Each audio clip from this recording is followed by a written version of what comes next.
there's a significant point to make that we hear all the time for people in the public who like to bandy the phrase about separation of church and state. Nowhere in the Constitution is that phrase written. There is this particular clause that we're talking about, that Congress shall not establish a religion for this country, nor allow it a certain religion to be established for this country. It doesn't mean that there can't be religious aspects in your life in this country.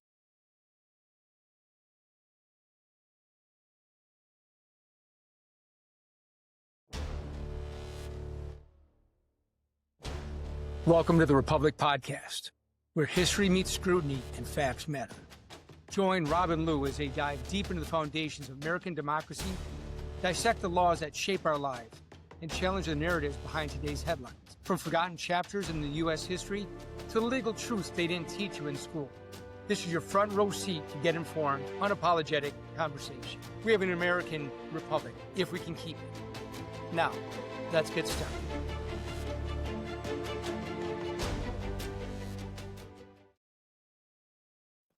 And we're back. And we're back. Welcome to another episode of the Republic, if you can keep it podcast. And here's to you, brother. And to you. Cheers. We have been going through the First Amendment. And before we go, again, like, subscribe, comment. Make sure you do it. There you go. And with regard to the First Amendment, we started talking about freedom of speech because it was shortly after the assassination of Charlie Kirk. So we started with that because the central tenet of what we have always thought of Charlie Kirk's work was just to start dialogue and have that open communication, have that dialogue, have that debate, have that sharing of ideas, and then he's killed for it. Some people say horrible things after he's killed. Something people say and from all different facets, which just opened up the dialogue to start with the freedom of speech. But the actual First Amendment starts with something else. And the First Amendment says, Congress, to start with, it says, Congress shall make no law respecting an establishment of religion or prohibiting the free exercise thereof. And that's actually the first bit of the First Amendment. So we're going to go back and start at the top. Right. I mean, and really that's something where this is one of the most, well, there's many things that people get, I don't want to say wrong, but Say it. A lot of confusion. Say it. There's a lot of confusion about what it means for freedom, the Establishment Clause, that the government cannot establish religion. But a lot of people, it's the common phrase is it's freedom of religion, but it's not freedom from religion. That when the founding fathers wrote all of our documents, the Declaration of Independence, the Constitution, the Bill of Rights, that they kept religion in the forefront. That this was essentially almost a religious document to a certain degree because of the way that it recognized God, it recognized inviolable rights, the inalienable rights that we all have. Instilled by our Heavenly Father. Right. And that to put in historical context, that by the way, everyone, you're going to hear this from us all the time. The operative word here always is context. Yes. Thank you. Historical context was that you had people coming over to the colonies, because it wasn't the United States yet, coming from European countries that had established religions as part of their government. That you had the Church of England, you had the Church of Denmark, you had the Church of many established their own religions. And even those that didn't, you had countries like Spain, like France, like Italy, that didn't establish a religion. They didn't say this is the religion this is the Church of Italy or the Church of Spain or the Church of France. they established Catholicism as the religion that, like, they declare themselves Catholic countries, Christian countries.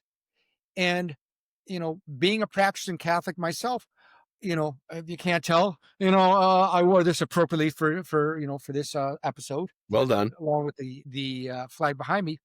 That, you know, okay, that's great. I have no issue with that, but it's not right. A government should not establish a religion any more than we look at some of the Arabic countries that have a theocracy essentially. That's something that's not appropriate. And to force people to follow a certain religion as part of the government is wrong. But that So doesn't mean that you should separate everything from religion and have no religion whatsoever. Because pure secularism, was never meant to be part of our country either. yeah, John Adams famously said, and I'm going to butcher the quote, and I apologize. This country that was being formed could only be adhered to and flourish with God-fearing people. The vast majority, if not the total majority, I think there was maybe one exception of the founding fathers who went to Philadelphia to ratify the Constitution, were all church-going, God-fearing men. All of them, except I think one. As Lou said, the documents talk about God, talk about inalienable rights, talk about these things, which are central tenets, the Judeo-Christian view of the world. And that's not to alienate Buddhists and Sikhs and Muslims and everybody else, but this was the way that the founding fathers and their view of things were to roll out, envelop, were to move forward under those particular tenets, under those particular auspices. They all fled England, which was persecuting in other countries, and as Lou says, in Europe, were persecuting different religions because they weren't the established religion of the country. Church of England, France and Spain, the Catholics, etc. So when you look at the history of the 13 colonies, you have Quakers in Pennsylvania. You have Catholics in Maryland. You have Protestants in Massachusetts into Connecticut. You'll see the people came and they had they were able to practice their own religions in their own communities. They weren't necessarily as lovely as the people in England. I shouldn't say that way, but the government in England said you had to do this, had to do it this way, and there were some states that were the same thing. But everyone was allowed in this country to practice their own religion somewhere, someplace, and ultimately recognized up and through the colonies with the Constitution, there will be no establishment of religion. So Right. with that, the government can't tell you you have to do this for a religion. That doesn't mean you have to practice a religion. You cannot practice a religion. But you can't, the government can't impose a religion on people. And we have, I mean, go ahead. yeah, no, you had a different case. I mean, back 1962, you had a case where this U.S. Supreme Court said that you could not require people, you could not do a public prayer in public schools. You couldn't do a prayer over the PA system every morning. That in 71, that they also did similar things. They struck down certain requirements or certain things that public schools are doing because they saw that as an endorsement of religion. And that this is something where the freedom of religion, the Establishment Clause, that this is an area that's just as nebulous to most of us as it is to the Supreme Court. The Supreme Court has been battling with this and really trying to figure this out for well over a century, as far as what is acceptable and what's not. And the pendulum has swung back and forth. I mean, everyone's like looking at the current Supreme Court saying, "Oh my gosh, this is a religious activist court." No, that it's been back and forth throughout the entire through the past century and a half, the past 150 years, that this is something the Supreme Court has struggled with. And Right. there's no clear answer because it's so difficult, because religion is such an integral part for most people. And Lou brings up just think about the schools. We talked about the precedent from 50, 60 years ago when they said, well, you can't have a prayer over the loudspeakers. The pendulum swings back and forth, and they become more specific with the issues that come before the court. There was an issue several years ago where a coach, after a football game, knelt on the sideline to give thanks because his team won. He wasn't asking the players to come around him. He wasn't trying to make it a group think, but he was fired because he had the temerity to kneel on the sideline, for a public school, at a public school, and hired by a public school. Ultimately, after years of litigation, they reinstated him, and because the court said that wasn't a violation of the Establishment Clause because he wasn't advocating for this. He wasn't trying to get the kids to all come around to do this, but he could, through his First Amendment rights, he happened to be a practicing Christian, and he decided to give thanks for the blessings of the football gods that shone down upon his team, and so he knelt and gave thanks, and that's allowable. And there are so many fine lines. You were talking about having the 10 Commandments in the schools. It used to be there. That was struck down 40, 50 years ago. Right. And yet in Louisiana, I think about along the time when Trump was elected in November of 2024, they decided to try to put them back into the schools. Now, I don't know who's the legal counsel for those schools, because that seems to be already settled law. And I think that's going to be struck down if it hasn't already been. But again, to Lou's point, the pendulum swings back and forth. But at the same time, I mean, again, that this is one of the things where it all depends on how they look at it, because if they look at it in a strictly religious aspect, okay, yes. But if you look at it from that, as the courts have more and more lately, is this something where the 10 Commandments, the first laws that, basically the first laws that were recognized by man, that it's the biggest laws that we have out there. It's a basis for pretty much most everything we have going on.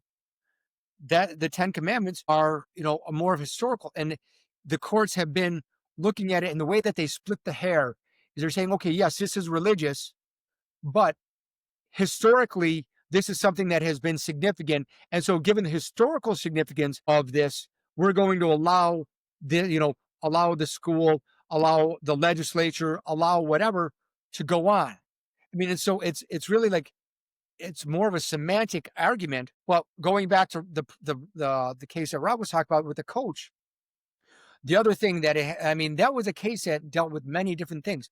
It dealt with freedom of speech. Yep. It dealt with the Establishment Clause and the freedom of religion, but also dealt with the freedom of association, where the players are saying, I have freedom to associate with my coach, even though even though he's a coach, and even though he may be seen as a figure, like an authority figure that's employed by the state, we still want to associate with him because we believe in what he's doing. And that's another thing that the court sort of looked at in saying that this was protected speech. So there's so many different ways. I mean, the First Amendment interplays so much, and it just is so ingrained on so many different levels with all the aspects of it. And part of the complexity that comes with this particular subject in our society today is that we as a nation over the past, call it 60 years, 75 years, have become much more secular. The number of people who go to church or synagogue or temple every week you look at any poll that's been done, you see the drastic drop. This may be on an uptick of late, and it may be a reversing trend. But when the courts interpret the laws, and especially these constitutional principles that were created by God-fearing men in the 1770s, and now you have, or had, for example, in the late 1990s into the early 2000s, there was the court case, I think it was in Michigan, somewhere in the upper Midwest, where the group of Satanists said, well, if you're going to allow a Christmas tree and a menorah on the town lawn, we want a statue of Satan. And that goes into the courts, and the courts probably looked at it like, really? But, the government can't tell you not to do. We're not establishing a religion. And if we're putting other religious objects onto government property, to lose point from the mentioned last week, you're going to want to put one flag up, you got to put all of them up if it's not just the American flag. So that was sanctioned.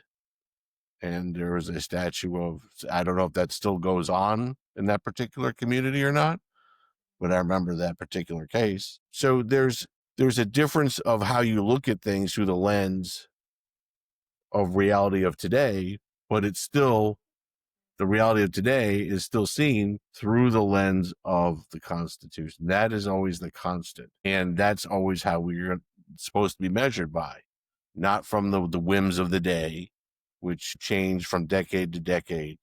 The constant is always supposed to be, what did the founding fathers say?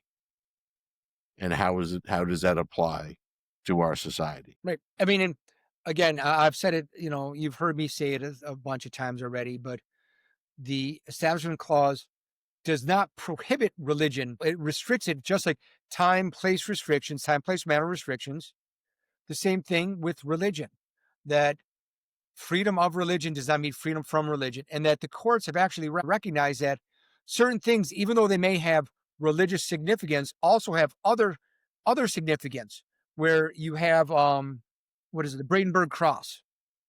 That's one of the cases that came up, and that was it was a cross that was on public land, that it was, public land covered by taxpayers, and that the maintenance of this cross, which was a huge cross, was maintained by public funds, and that it was built on those public lands after World War I as a war memorial, and that it had been there for, at this point, at the time that it was challenged, almost a century. And that the people that challenged it said, this is a religious cross. It's a Christian cross. And that as such, the country, the state, the town is, establishing religion. They're putting forward a religion against the Establishment Clause. And the court allowed the cross to stand, saying, yes, okay, this does have some religious significance, but that's where they started saying, you have to look at the historical significance and when this occurred and what the historical significance of it. Where it was a religious cross, but it had other meanings to it, Right. and other significance, and because of that, they allowed it. The purpose of the cross wasn't for people to kneel down and to start praying and to convert to that particular Christianity. Right. The purpose of the cross was to honor the fallen dead and the wounded and all of the casualties, who suffered in World War I. So when the court examined it, it did not have that religious, they said, did not have the religious overtone that the plaintiffs who brought the suit were alleging. Right. And but that also it also goes to show, what I was saying, it's a context, but it's also the change in the times. 1917, 1918, when World War I ended, we entered the war in 17, war ended in 18, and we still had a tremendous number of losses. But at that time, our country was still very much a religious nation, by and large. So no one, I shouldn't say no one, but the vast majority, if not everyone who looked at that cross when it was erected after World War I, knew that it was there to honor the fallen and the casualties, certainly, but they didn't mind that it was a cross because they're looking for, heavenly solace, whatever it might be. It didn't bother them at all because they were a religious nation. Fast forward a century and the church attendance and secularism has crept in. It's a different viewpoint for different people, but you still have to go to the lens of what does it mean under the terms of the Constitution. Right. Right. I mean, and you'll see most of the challenges that come up to the Establishment Clause come from schools because that's where a lot of the time that these things are implemented. The Ten Commandments, s- prayer in school, and so that's where you'll like, when reviewing the case law, reviewing the Supreme Court case law, looking at all these things, that's where you see it most of the time happen, and where the courts have really drawn the line have been essentially whenever there is a funding that specifically favors one religion over the other, like where it gives, and it goes across the board, where you have any type of schools that are religion based, you know, be it be it a Catholic school, Christian based school, Jewish, even you even have some of the now some of the Muslim based schools.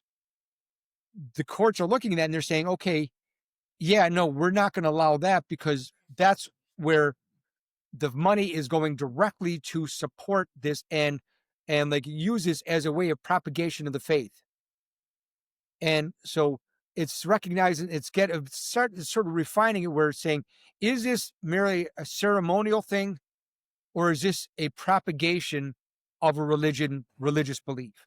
And if it's a propagation of a specific religious belief, that's where they'll more likely now fall on the side of saying that's not allowed, as opposed to this is merely a ceremonial where it has a religious aspect to it, but it's more of a ceremony, and as such, we're going to allow it. Not all the time. There's been cases that they've decided against that as well. But I Well, you think about it. In the United States Congress, before every term, whatever Congress has come in, every 2 years they have a different Congress. There is a pastor, a bishop, a rabbi, someone of the cloth comes in to give a benediction and a prayer to the Congress, blessing them, hoping that they do good things, whatever. And there have been some challenges to that.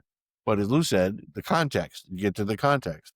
Is it deemed more as a religious service or is it more of something that is ceremonial? And they've said as to that particular thing, it's a ceremony more than anything else. Because and and I mean, going off on a tangent for a second because this is an area that I feel strongly about. Is that one of the things? If anyone has a chance, there's a lot of books that I may recommend while we're doing this discussion. Winnie the Pooh, Yeah, Winnie the Pooh, of course, the Bible, of course. That there's a book out there, Saul Alinsky, Rule for Radicals. I read it, I read it, and I've tabbed it because it's something where, as a military guy, in order to know, you need to know your enemy and their approach in order to understand what they're doing, and that his whole philosophy was essentially forwarding communism and forwarding basically communistic doctrine because communism believed that in order for the state to fully flourish, you had to eliminate religion and replace religion with basically the state. Don't worry, don't think about God. Don't worry about God. Don't worry about the church. The state will take care of you. And they brought forward a very secular view. And for me, that's something that's scary because I think that that's bringing the downfall of our country for many different reasons. Do I believe that we need to have established religion? No, I don't believe that we need to have established religion. In fact, I'm vehemently against having established religion in any way. But I think that again, it comes back to, but we cannot actively prevent people from going forward with their own religion, and there can't be any preference. I think that one of the things that we've seen, you know, I'll speak frankly because I always do that. What I think we've seen more and more lately is the preference of one certain religion over others, right? and where there's certain liberties that are given to certain religions, but then if the roles were reversed, people would be losing their ever living minds if that was being done. But again, that's where it has, you have to find that balance. You take the good, if you let one in, you let all in.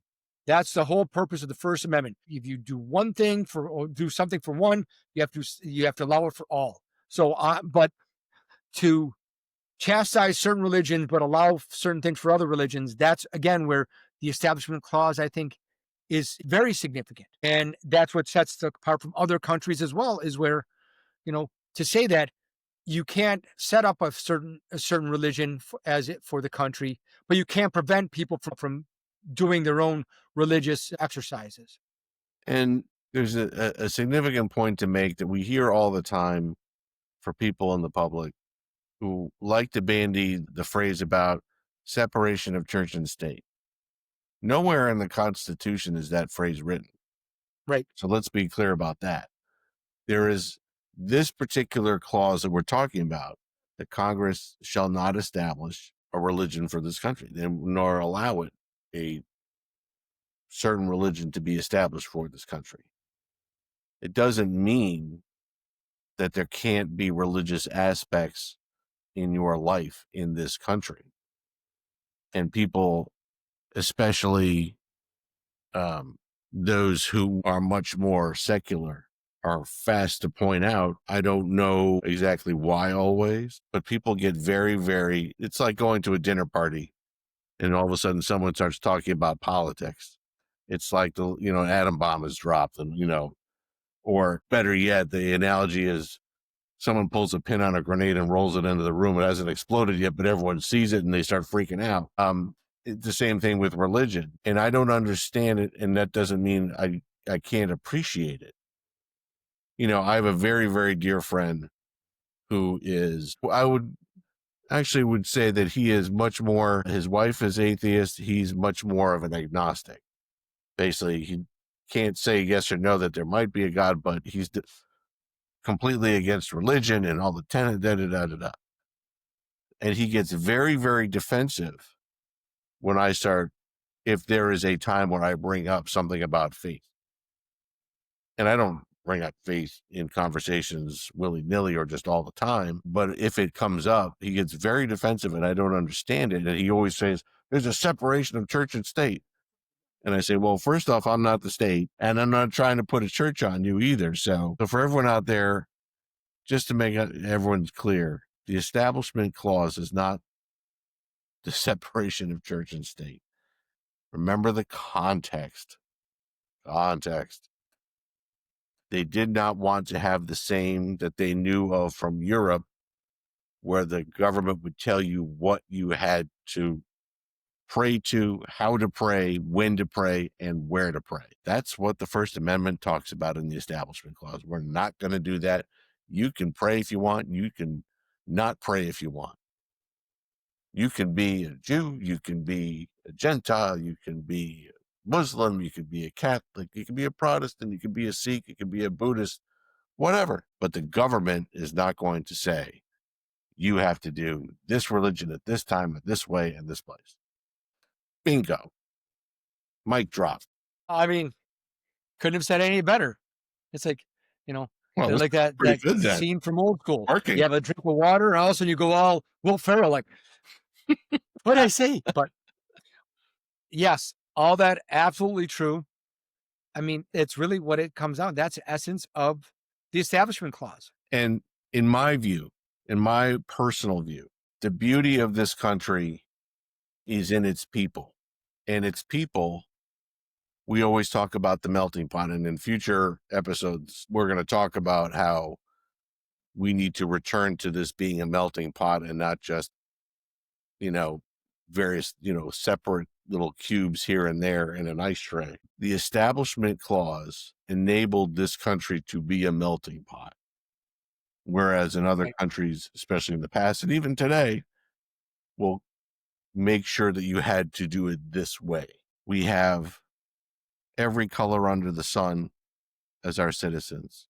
We pray to any different number of deities, gods in different churches, temples in this country. We have people who don't go to church. We have people who do go to church. We have people, but this clause, in my humble opinion, is the cornerstone for how it is that this country was able to be the melting pot. All these people from all different faiths and all different places were able to come together, assimilate to be Americans, and not have to worry about that they're government was going to put a thumb down on their backs and tell them what they had to do and how they had to do it in a religious sense. Right. All came down from the Mayflower. They fled England to flee religious persecution. Yep. So that they could come here and practice their religion freely without fear. That's what it is. That's really the cornerstone of the First Amendment, is that you can practice your faith without fear, that the state cannot put forward a religion, but neither can they disadvantage a religion based upon what that religion is. Right. It can set restrictions where no religion occurs at all, but if they allow one religion in, every religion has to be given that same opportunity. That's the sum and substance of it. Damn, we're good. Holy cow. Meanderings for half an hour to boil it down in the last freaking 2 minutes. Jesus. Oh, wait, careful. I just put forward religion. So this was a little bit more of a rambling one, but it was something that it's important that whether or not people want to agree or whether or not they want to accept it, religion is the cornerstone of our country. It is one of the most significant cornerstones of the United States. It's the whole reason why the colonies were established to begin with, and that the Establishment Clause is the one that says you can do what you want. The state can't prevent you from it, but the state can't prevent you from doing it, but it can't force you to do it. And there you go. There you go. Well done. Well said, sir.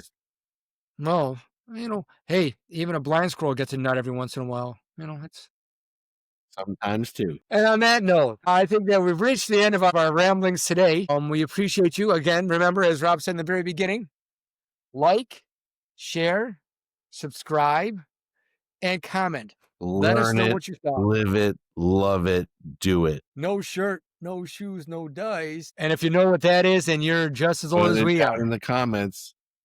Yep.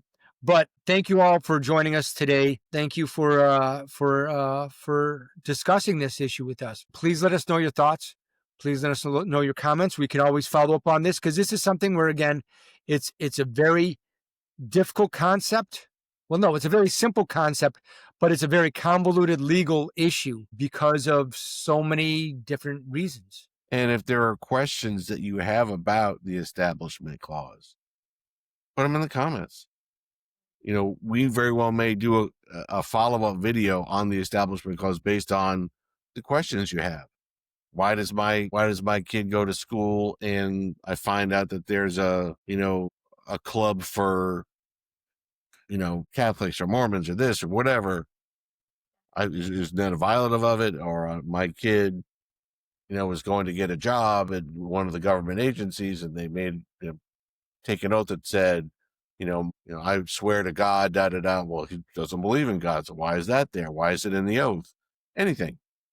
Just, you got a question? Put it in the comments. And on that, time to sign off, my brother. My brother. Love you. And cheers to all of you out there in the Ethernet. See you next time.